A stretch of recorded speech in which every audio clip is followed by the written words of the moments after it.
aside, the kids start congregating, and we put ourselves in a position where it's more, not less likely, that we'll see an increase in the spread and the transmission of the virus. Multi-generational households in particular are vulnerable, particularly from an age cohort perspective, to the ravages of this virus in those types of environments. We've talked a lot about the challenges in congregate facilities, congregate settings, from homeless shelters to skilled nursing facilities, residential care, adult daycare facilities throughout the state of California, and clearly in our corrections institution, not only at the state level, but at the county level as well.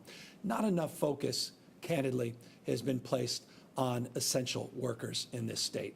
And for us to be able to be successful in terms of stopping the spread of COVID-19, extinguishing COVID-19, which we will do, it depends on our ability to keep our essential workers safe. Who are these essential workers? This slide, I think, is profoundly important, and I hope you'll take a good look at it. Those that may be listening that don't have the benefit of the slide we're putting up, it's self-evident to many people that we demanded, even with our stay-at-home order, certain sectors of our economy to remain open. We deemed them essential.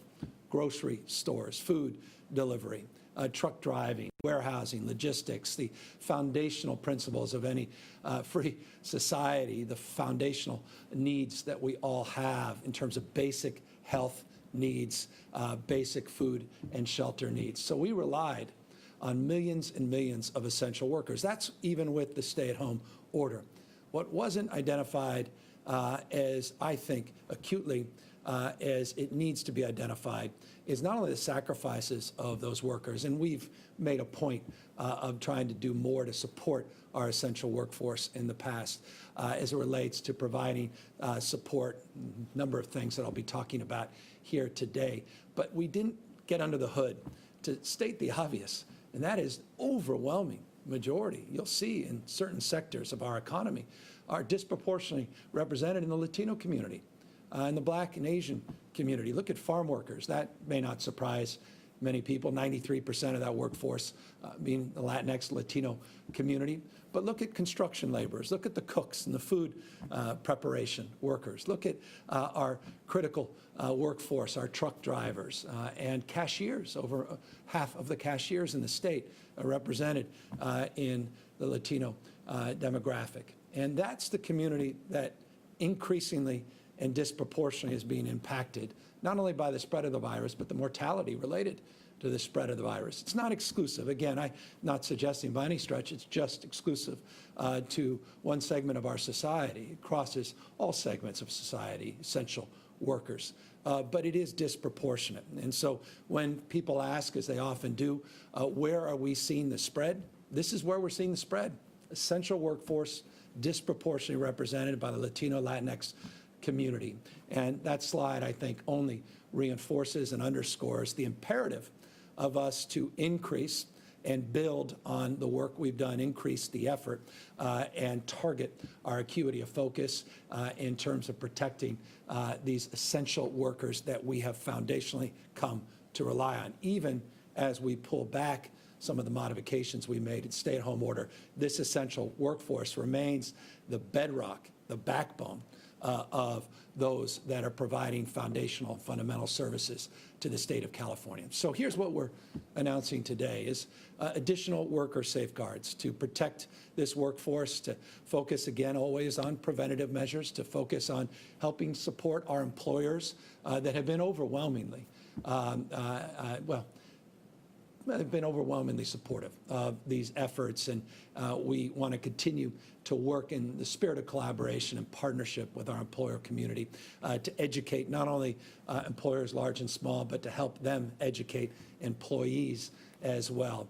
And we want to extend some longer-lasting workers' protections. I referenced a moment ago some of the previous work we had done to support our essential workers. We want to build on some of that previous work. A lot were done with executive orders. A lot were done building on the CARES Act and what has come from the federal government.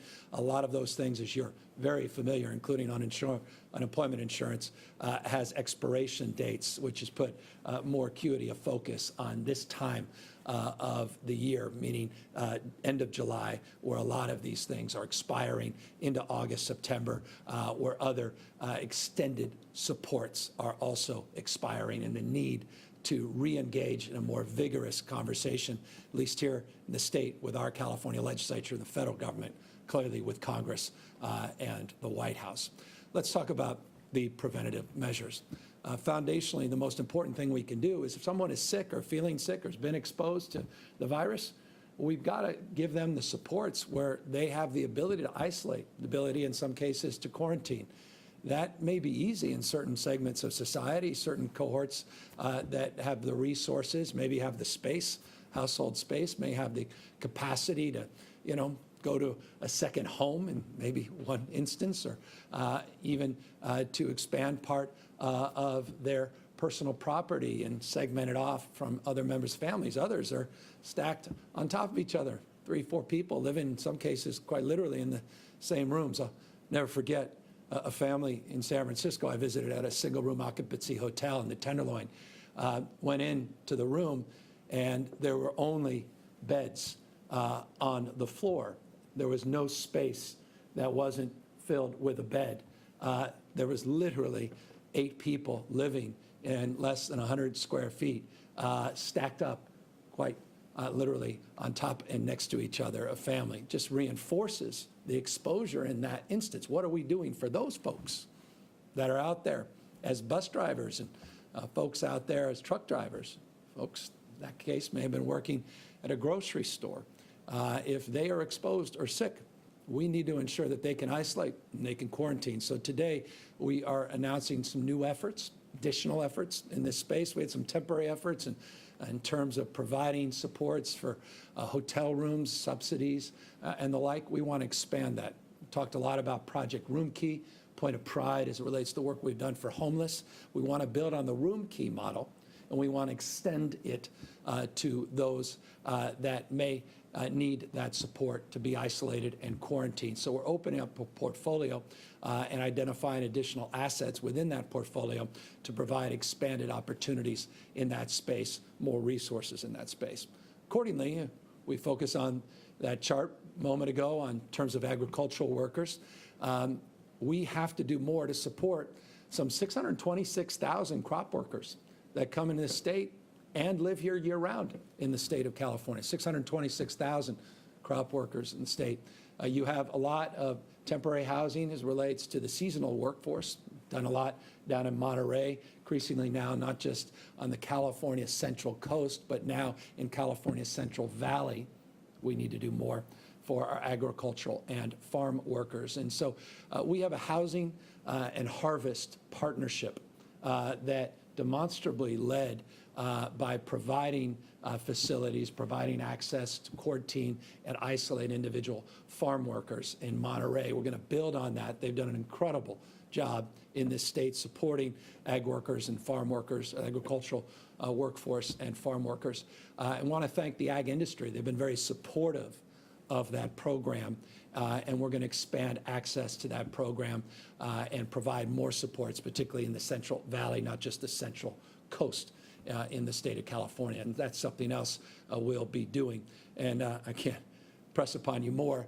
When you go to the grocery store and you have the abundance that doesn't exist in almost any other part of the globe at the scale and scope it does here in a dense urban setting, at least a remarkable place we call home here, California. You go to that store and you see that abundance, don't forget the folks that made sure to make that abundance available to you. And we have to make sure that we have an abundant mindset in terms of helping support these workers and make sure that they're safe, they're healthy, because of the essential nature of their incredible contribution to the state and our nation. Accordingly, we need to build a public awareness campaign. We've done a lot with our mask campaign. We've done a lot of PSA campaigns in the past, going back many, many months, significantly increased our digital, radio, and television ads. You may be seeing some of them up related to masks. Now we want to increase that campaign to reach more employers, workers, as well as families. A Know Your Rights campaign, basically educate individuals about guidelines, about what we've been putting out in terms of sectors and how to keep people healthy and safe. If I reflect back with objectivity, and I often do this, one must, because you can't be ideological about any of these endeavors. When we began to reopen our economy, we focused so much on when, but we didn't focus enough on how to not only do it, but to educate individuals, not just the sectors in our economy, the business owners in our economy, but individuals about what those guidelines are. I recognize that, and we have a responsibility to now really call that out and do more in this space. And that's exactly what we'll be doing, building on the existing public awareness campaign, but a whole new scale. We've been talking to legislative leaders about some support. We've obviously generated, and I've made this point on many occasions, a lot of philanthropic support in this effort, as well as federal support in this effort. We're now going to step up those efforts in a much more targeted and a much more focused way. Part of that education, again, as I said, is not just educating families and employees, but also educating our incredible employers just on more details around the guidance we put out. It's one thing to put out guidance. As an employer, I know this intimately.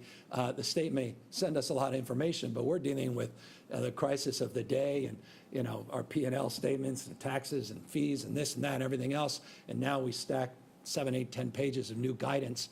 It's difficult to get through all that. So we're putting out these new handbooks today that just simplify the guidance, make it easier for our employers to get that information, be able to share that information. We're also looking at best practices, sharing those best practices and the like. I want to thank my Jobs and Economic Recovery Task Force. They've been so instrumental for months helping us work, because it's truly a representative group of business leaders on helping us with the guidance. But they also made a point, which I agreed with, and now we're socializing with you, that we can do more to simplify that handbook, that guidance, and offer more guidance around best practices. And so we are advancing a much more proactive education effort to help businesses comply. It's not about being punitive. It's about educating for compliance. And that includes testing information that we announced a few weeks ago. Dr. Galley announced some new testing criteria in the state. We're moving forward with advancing those, but one of the most critical is the fact that health plans now have responsibility to pick up costs associated with testing for employees, and we want to make sure that becomes more, we want to see that more universal in terms of its application, but we also need to educate folks on some of those new strategies and new opportunities in terms of testing. So that's the purpose of the handbook that we're putting out today, and new tutorials and Q&As that we'll be putting out to build and support the same. So it relates to the efforts to ensure more long-lasting protections. We want to work, as this slide explains, to expand our workers' protections and build on those existing executive orders that I referenced. But here's the difference this time. We have gaps in our paid sick leave in the state of California. I'll give you just 4 examples specifically. Healthcare workers, front line, first responders, those where you have big critical outbreaks, and employers 500 employees or more were not included in the federal supports. That's a gap in the sick leave space. Now, we closed that gap a few weeks ago with our workers' comp and sick leave executive orders, but those are due to expire. We've had great conversations with the legislature, legislative leaders. There's been a number of legislators that have introduced legislation to codify some of what we put out in the executive orders. Others want to go further. Some want to offer their own perspective. And we're very grateful for that leadership. And we've been having some wonderful conversations with the leadership of both the Assembly and the State Senate. And we are committed to a process, have been, and continue to be. And we want to now make this more abundantly clear, more publicly, to move quickly now to strengthen through this legislative partnership our paid sick leave, as well as our workers' comp for at-risk workers. Again, we want to open the economy quickly. People that are feeling sick, people that may be sick, we don't want them going to work and infecting other people, having a big outbreak where now a factory or meat processing plant, fill in the blank, any business has to shut down, bar, restaurant, even if they're doing, or bars closed, but restaurants doing even outdoor dining. If, you know, the chef comes in not feeling well, or the sous chef, dishwasher, whoever, busboys, you want to give them the protection so that you can be protected and customers can be protected. That's why the workers' comp is so foundational in any economic recovery in the state. And this is truly when we're all in it together, employer, employee, consumers, the public generally. So these are critical in terms of protections for our economic vibrancy, our economic recovery, and for protecting essential workers. And so we're going to be aggressively engaged in an effort and building on some legislation that has been introduced and building on some of the work we already did on the executive orders as it relates to workers' comp and paid sick leave, and filling in those gaps that were not provided by the federal government. We're also going to be a little more strategic. We talk a lot about enforcement. Again, for me, enforcement's not about being punitive, it's about compliance. And I say that because I mean that. This is not ready, fire, aim. It's ready, aim, fire. We want to support people coming into compliance. And same time, you got to call out bad actors, people that simply dismiss, don't care for whatever reason, or just don't agree. I respect people's differences of opinion, but when it comes to impacting your health and the health of our economy in the medium and long term, in terms of our ability to reopen by suppressing the transmission of the virus, we have to be a little bit more targeted. And so we're going to be doing some more strategic enforcement of our labor laws, and we've got a series of very specific strategies that we'll be putting out, waiving some of the timelines. You know, here's the great reality. Here's the mystery to me, may not be for others, but you may not be as familiar with it either, and that is it could take 6+ months to move an enforcement action. Well, 6 months in the midst of a pandemic, how many people can be exposed to this virus? How many people's lives could be quite literally put at risk? So we've got to constrain that timeline. But again, in the spirit of an open hand, not a closed fist, and that's foundational. And so to all the business leaders out there, trust me, I hear you. We're not trying to target enforcement to just be punitive, but we are trying to deal with the time, manner, and place concerns we have around extinguishing this virus as quickly as we can, and the need to go after folks that make some members in certain industries look bad when they may be the exception, certainly not the rule. But we've got to hold some of those folks to a higher level of expectation and cooperation, and to the extent accountability as well. One way we can improve accountability is focusing on strengthening our employer reporting of outbreaks. We're also working with the legislature on this. It is an interesting fact, you don't have a requirement as an employer to connect to your local health officer if you've had an outbreak in your business. Often that comes circuitously, may take some time, there's a delay, and that hurts our efforts to go in and isolate, quarantine, trace those contacts, and potentially help support expansion of testing. So we think that strengthening of employer reporting is also very, very important in this environment as well. So those are the broad strokes of what we are will be doing to help support our essential workers, what we have done, but building on what we have done, a little more targeted, a little more focused, and certainly in the spirit of our times, spirit of collaboration with the legislature. And we look forward to updating you on the progress in all those areas very soon. But speaking of updating, we do on a consistent basis update you on the total case numbers as it relates to COVID-19. We tested over 137,000 people yesterday, close to 138,000 people yesterday. When we conducted those tests, 9,718 individuals tested positive for COVID-19. As I said, while many look to the day-to-day, we tend to look at some of these 7-day, 14-day averages. That's why we pair the average 7-day 9,881 number with yesterday's report on case numbers 9,718. Let's get under the hood on those numbers, take a look at them. I mentioned we tested close to 138,000 people yesterday. You'll see the average number of tests over the last 7 days, north of 124,000. We will, yes, continue to work to get those testing numbers up. I don't know many states that are testing as many people, but that, as my mom used to say, don't compare yourself to others. So we've got to mark a responsibility as the nation's largest state to do more, and I recognize our responsibility to do more testing. So does Dr. Ghaly. That's why he announced on multiple occasions our efforts in that space, including, by the way, the encouraging news on testing as it relates to the FDA finally moving on pooled testing. And so we'll be pushing that very, very aggressively. Know we're working collaboratively with Kaiser and Sutter as healthcare systems who've been incredible partners with our efforts to date.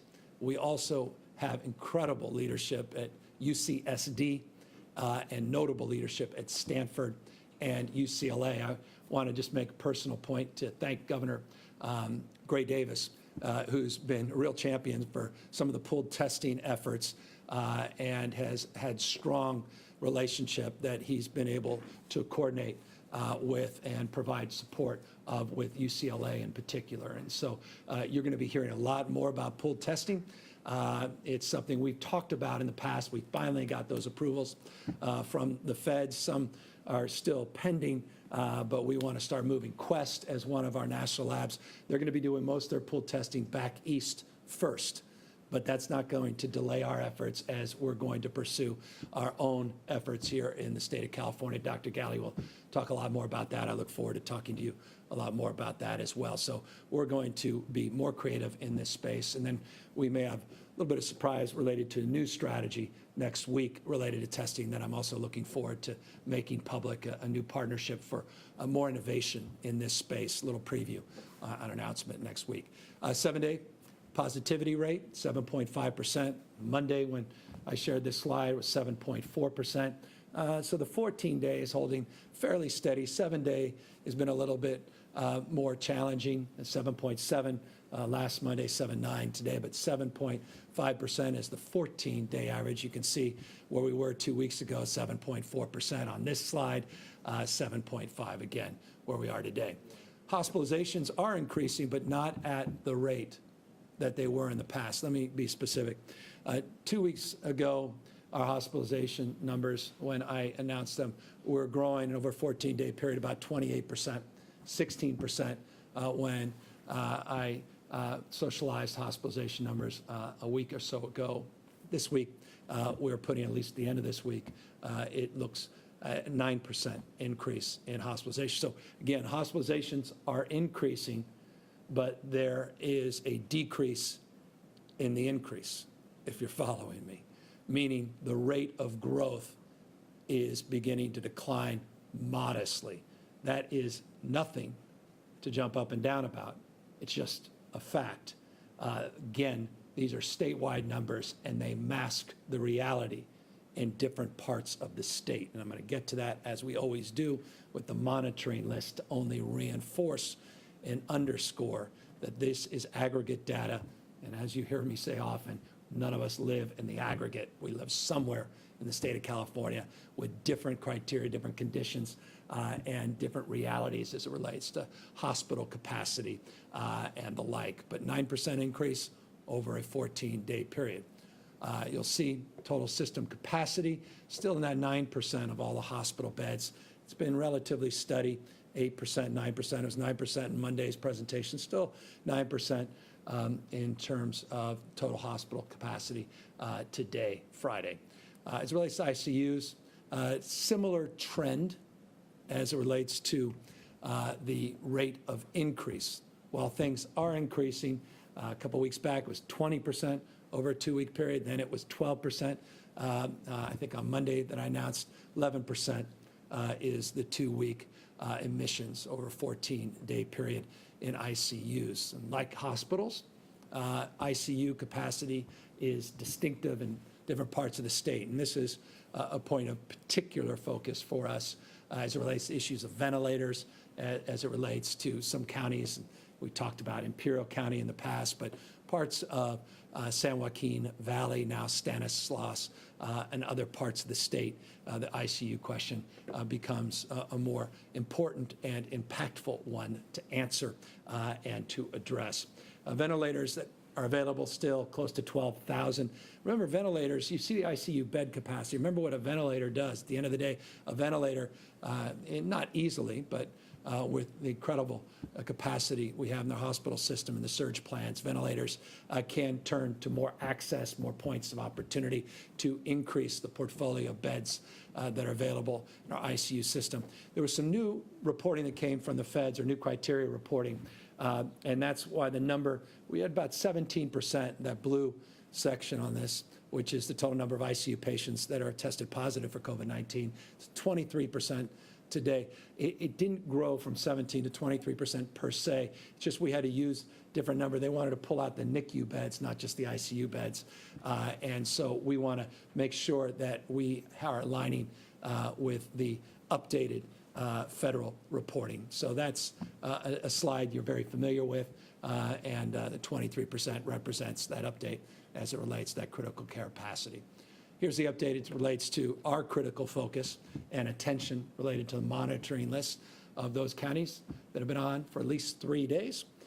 You'll see now we have 34 counties, Kern just went on, that are on for 3+ days. So this list, and we have a couple more that are likely to end up over the weekend, so it may be as high as 36, represents the vast majority of the population here in the state of California, well north of 90%. And so the modifications for 90% of the state of California have been very meaningful in terms of pushing outdoor activities and the like. And so these are the counties where we're providing more technical assistance, that we're monitoring with more laser acuity. Of course, we again monitor all 58 counties, but this is the list that we've highlighted. It's a list very important to parents like myself as it relates to the issue of reopening our schools. This is the list you want to be off of, not on, so that we can get back to in-person education sooner, not later. As always, I want to remind you the importance, the imperative of wearing masks, nothing more important as we move into a weekend. And I'll remind all of us that it's often the case, don't need to remind you perhaps, that weekends where we, certainly take off the suit and tie and may take down our guard a little bit, and that's where we have started to see some spread of this virus. And so I encourage you, just when you're mixing outside your household, if you have to do that, we encourage you not to do that. We're guiding you not to do that, but to wear the masks, physically distance, don't let down your guard. Let me just close by saying this, as it relates to letting down our guard. It's interesting, we've been talking to our health officers up and down the state for months now, but in particular in relationship to the presentation we're making today on essential workers. And again, they've highlighted concerns around multi-generational households where we're seeing a lot of mixing. They've highlighted concerns around segments of our economy and importance of moving indoor activities outdoors, which we have been doing. Again, we've been guided by this partnership up and down the state with health officials and federal partners across the country that have also been helpful, regional and those that are working directly with the administration in Washington, D.C. In terms of identifying hotspots, skilled nursing facilities, congregate settings, and the like. But what we heard over and over again is even with essential workers, what happens often is the case, workers may carpool with a mask on. They may show up and keep a mask on because the employer is holding folks to that expectation appropriately. But some may go into the break room and everybody's masks are off. And we've heard that example by multiple health officials in different parts of the state, which just reinforces how easy it is to forget that, we could be 90% pure in terms of our efforts and intention, 100% in terms of our intention, but our efforts sometimes run 90%, which is impressive. But when it comes to this virus, it takes advantage of those moments. This virus takes advantage when we turn the other way, or we just think, okay, I'm just going to make a quick exception here. That's when this virus is its most potent. So I just encourage people physically distance, wear their masks. You do both, and you stay out of large crowds. You are very likely to significantly reduce the spread of this virus, including your own capacity to get it. As always, can't forget washing hands, sanitation, which is foundational and fundamental as well to moving our efforts forward. So with that, happy to move this conversation forward and happy to answer any questions from reporters that I know are assembled online. Marissa Perlman, CBS 13. Governor, how are you? With counties like Stanislaus and San Joaquin County in a healthcare crisis, San Joaquin County seeing 138% over bed capacity, struggling with staffing. Can you clarify why none of these counties are tapping into your health corps? You know, you've been saying there are 35,000 health corps members ready to be deployed to assist with this crisis, but we've learned most aren't actually qualified to work in an ICU or have the license to respond. So can you clarify how many healthcare clinicians are ready and able to be deployed to hospitals right now? Yeah, I have the exact number, and forgive me, I'm going to make sure that our team sends it to you. But we did just get an updated number. As you know, we have over 90,000+ people that filled out an application, but not all of them were licensed. Not all of them met the criteria and our expectations. Roughly 35,000, as you suggest, did. Not all of them active.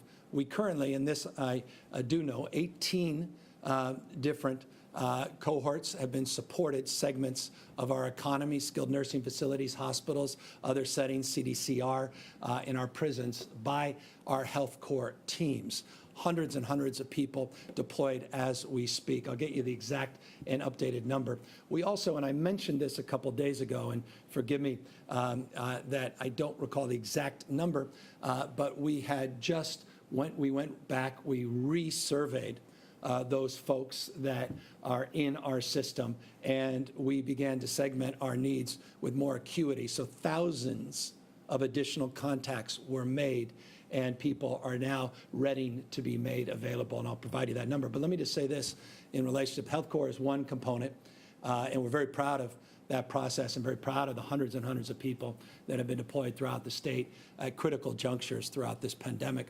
And we certainly are doubling down on the efforts moving forward to work through the latest increase in the wave of this virus. But we also, and I hope you pick this up, we're also very lucky to have the support of 190 federal medical personnel that came in. They have been deployed this last week and the week prior through our partnership with HHS.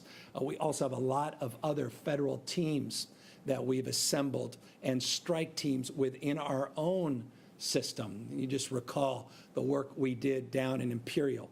It's interesting, not everybody's talking about Imperial now. We still have a lot of work to do down there, but you'll recall on multiple occasions all the strike teams that we sent down, these multi-jurisdictional teams, federal partners, regional partners, state partners, as well as county partners. And so that's the approach we're taking, not just the Health Corps. Health Corps is one component, an important component, but is not the totality in terms of the health support in terms of workers, but a critical one, and we'll get you the latest detailed information. Make sure you get that momentarily.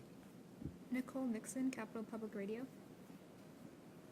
Hi, Governor. You acknowledged the other day that people are on the edge of a cliff and there's this looming eviction crisis with additional unemployment set to expire. And on top of that, people are still struggling to connect with EDD and get their benefits. So, two questions. More than 4 months into this pandemic, what needs to be done to clear that persistent backlog at EDD?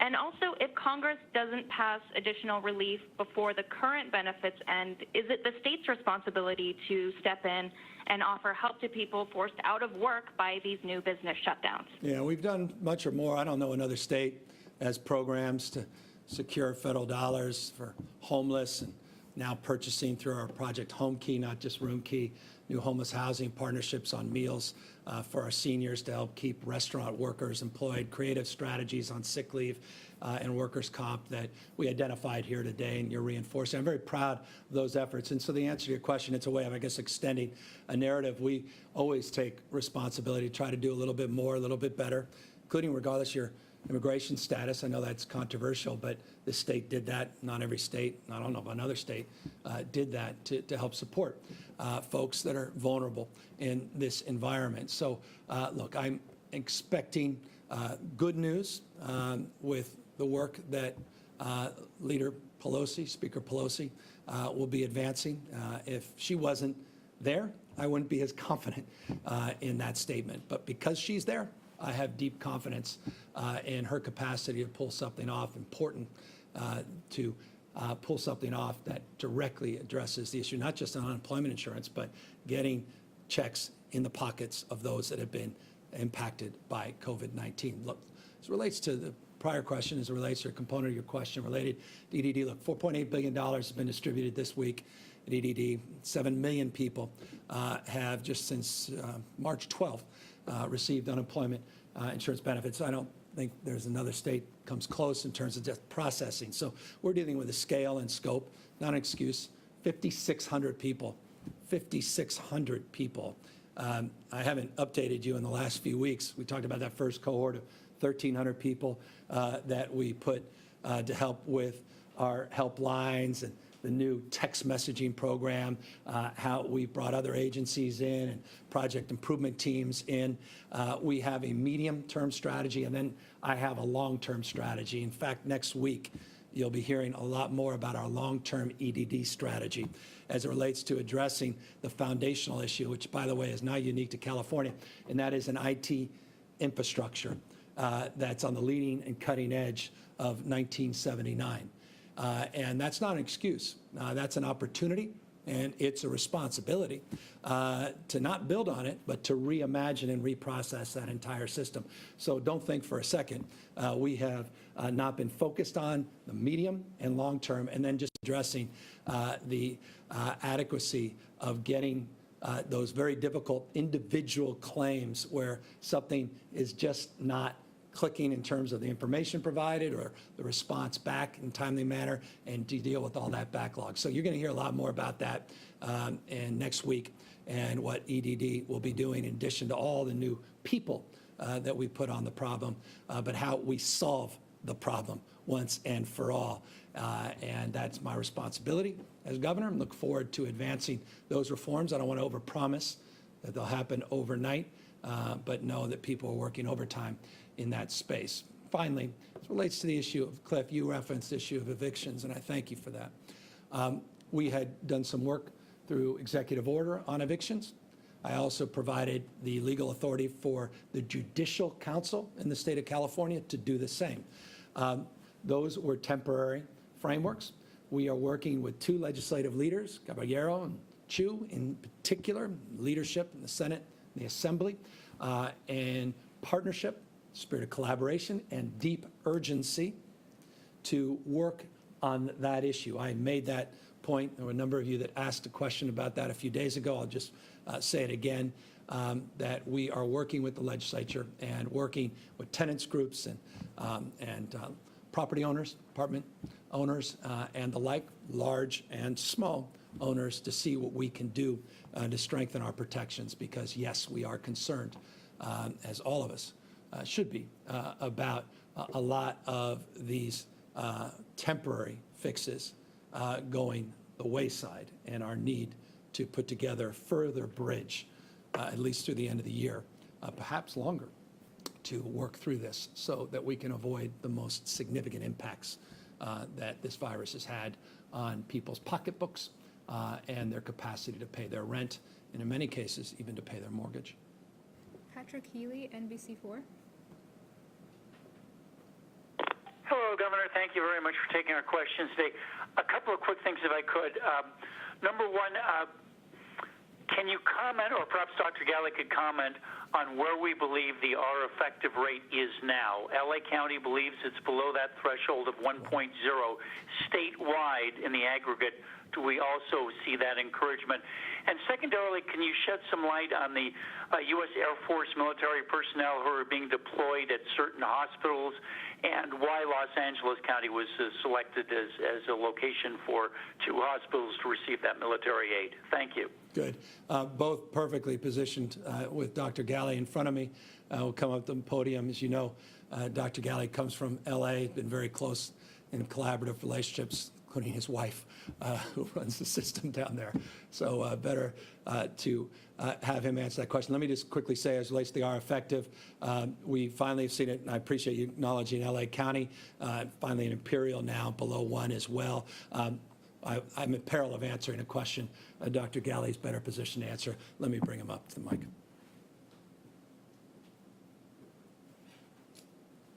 Thank you, Governor, and thank you for the question. Indeed, as the governor describes, we don't live in the aggregate. The R effective throughout the state is different. We have some counties below 1, and remember, all that means is that a single person who's infected today is going to infect that number of people next. So when you drop below 1, it means you're starting to drop your number of cases, the level of transmission in your community, and hopefully if that maintains, you'll see the cases drop down, then the impact on the hospitalization and the ICU levels as well. So good news when you drop below 1. Imperial County, LA, some others are below 1. Others are hovering around 1.1, 1.2, 1.3. And what that means is that more people over time will become infected. So even though we look at the statewide number that's somewhere between 1.1 and 1.3, we notice that some counties are going to be on the upward of transmission and others are going to be decreasing. So we watch that closely, and some of the encouraging news in some of our counties is really tied to that R effective being below 1.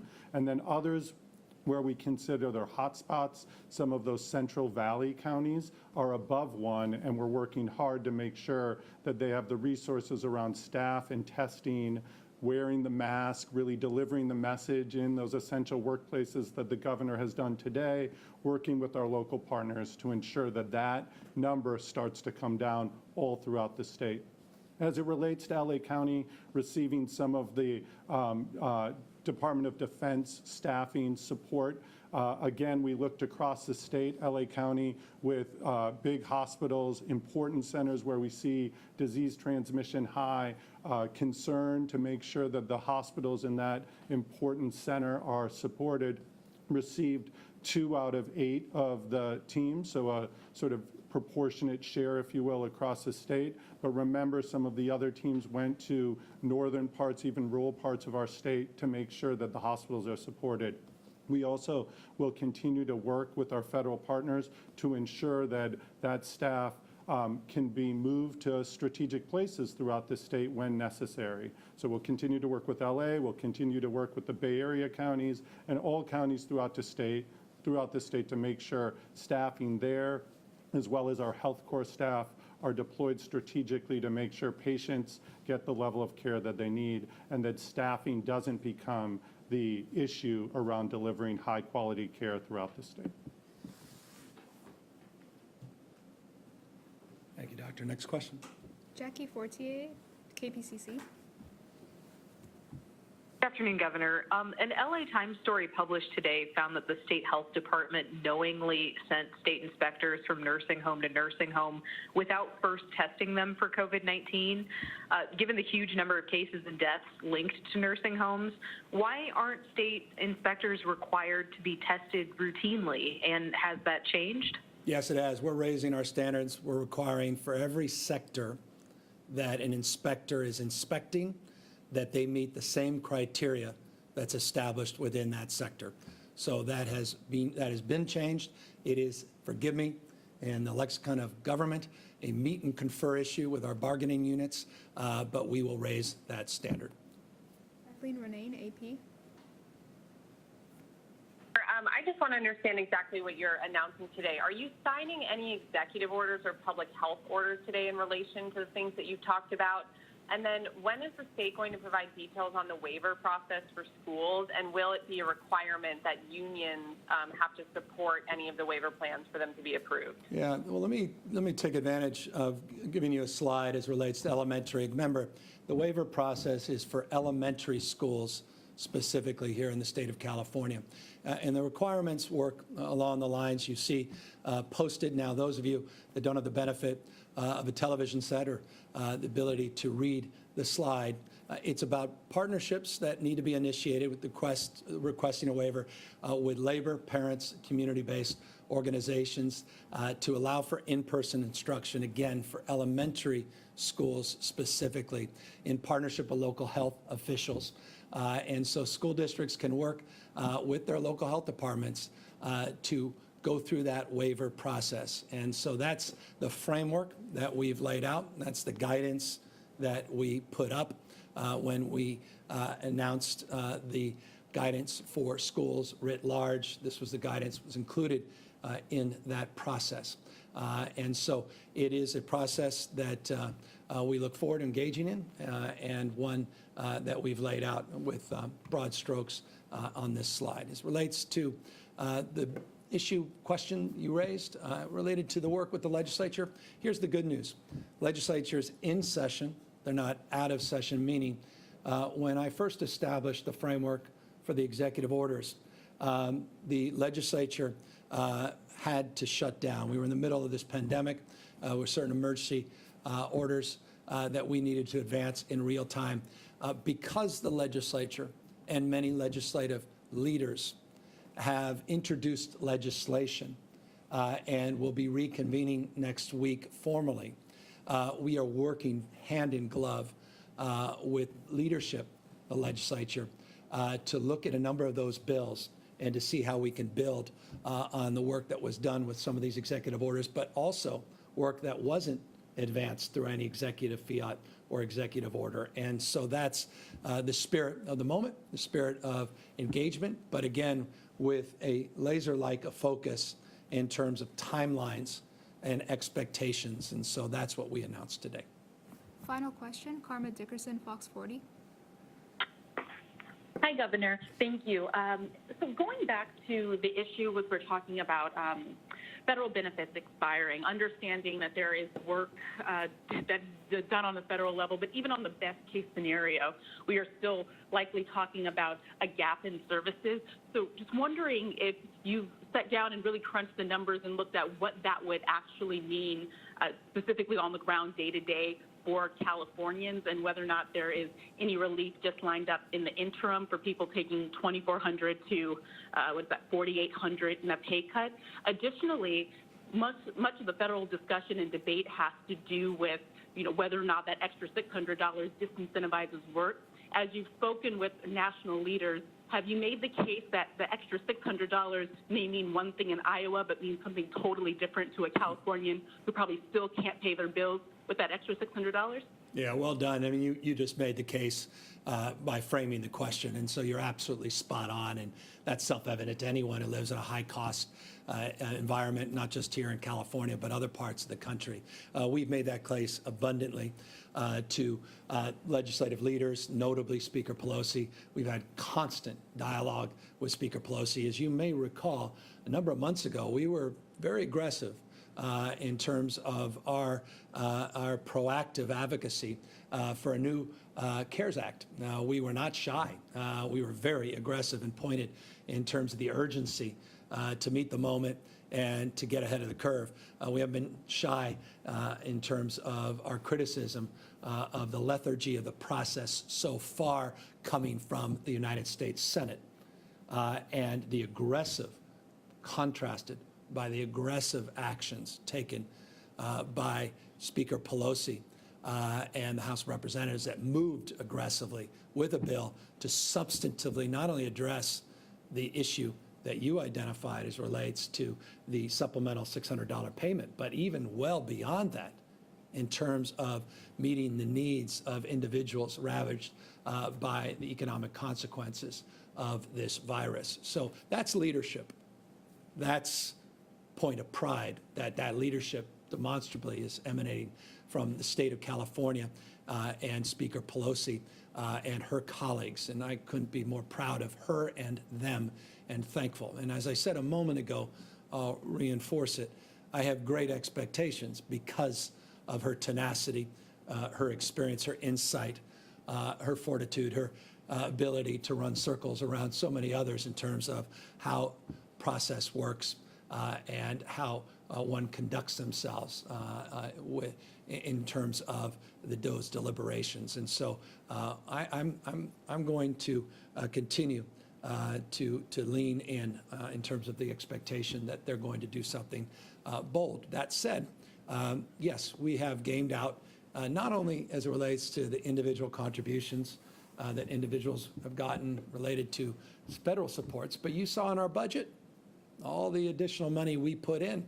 You know, we have historic budget cuts, but we didn't cut the historic increase that we put in to our working families tax credit, the EITC. You saw the $100 or so million, close to that, that my Business and Jobs Advisory Committee helped conceive to help small businesses that were falling through the PPP cracks and the SBA cracks to make sure that we're getting to women, minority-owned businesses, some emergency aid and loans. You saw the child tax credit component of the EITC that we strengthened. You saw some of the sick leave protections. You saw the workers' comp protections that not every state is providing, that we as a state are providing. Again, not waiting around for someone else to solve these problems. So we've tried to sort of reinforce the architecture. If this were a house, the foundation to prepare for whatever may happen externally so that we can be more firm and foundational in terms of our resourcefulness to address what may or may not happen at the federal level.